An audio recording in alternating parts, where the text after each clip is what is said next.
Today, tea gives you cancer? New scientific research that's come out of China links hot tea, alcohol, and smoking with esophageal cancer. We're joined here today by Mr. T, who drinks 10 cups of tea every day. How are you? Good, thanks. A bit concerned about this finding, actually. Why are you concerned? Have you heard about any of the research? Well, I read a media article reporting on these findings. The headline reads, "Why you may want to avoid drinking piping hot tea."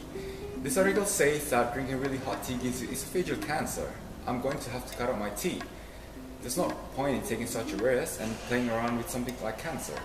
I'll have you stop right there, but straight away, I see a problem. You'll notice that this media article has a sensationalized headline, and unfortunately, this allows for the misinterpretation of facts, especially when they regard scientific research.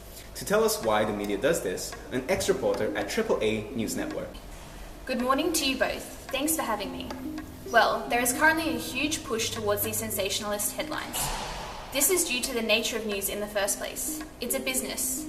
Looking at the Live Science website where this was published, we can see that it's a free news site with no paywall. The website gets paid each time someone clicks the article link and sees the ads. Although, I'd like to mention that media articles aren't all bad. As we can see here, the author avoids the inclusion of their own opinions and conclusions. Media articles can also make issues, especially scientific ones, more digestible, as well as reach a wider audience.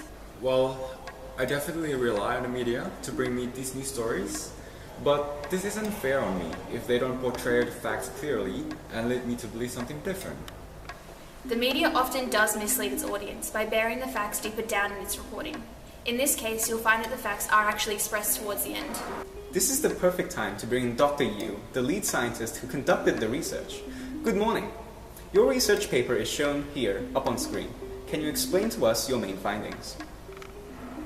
We conducted a cohort study of almost 460,000 people aged 30 to 79 years in 10 areas around China. What we found was that hot tea drinking only increased the risk of esophageal cancer when combined with either excessive tobacco or alcohol use, with the greatest risk measured when engaging in both of these behaviors. We actually found that daily tea drinking was not associated with esophageal cancer risk, regardless of tea temperature. So our findings show that you have nothing to worry about, Mr. T, unless you excessively drink or smoke. Interestingly, I've looked at a few past research papers on the topic, and many of the teams have actually come across different results. For example, Dr. Brunne, 1974, showed that the consumption of hot tea posed a significant increase in the risk of esophageal cancer.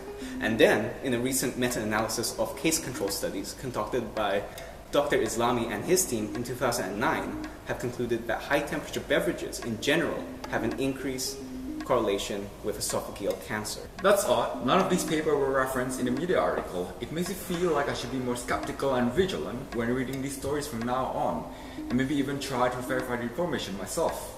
Well, it never hurts to err on the side of caution. Do you, Dr. Yu, have any explanations for these previous findings? Despite conducting a prospective study with a geographically diverse population, there were many limitations that may have contributed to this discrepancy. Tea drinking temperatures were self-reported and were not actually measured. We also did not ask about sip sizes, which contributes to the temperature at which the tea reaches the esophagus. We also didn't take into account participant preference for consuming other hot food and beverage, which may have a compounding effect on risk. What about the association between smoking and drinking?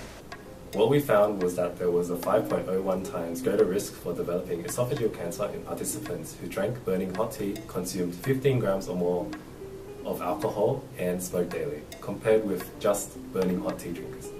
There was only a small subset of participants who engaged in smoking, alcohol consumption, and hot tea drinking, despite our overall large sample size. This may have affected our results, and future studies should take this into account. It's very important that we discuss all aspects of the research process, even the faults, and that the media does the same.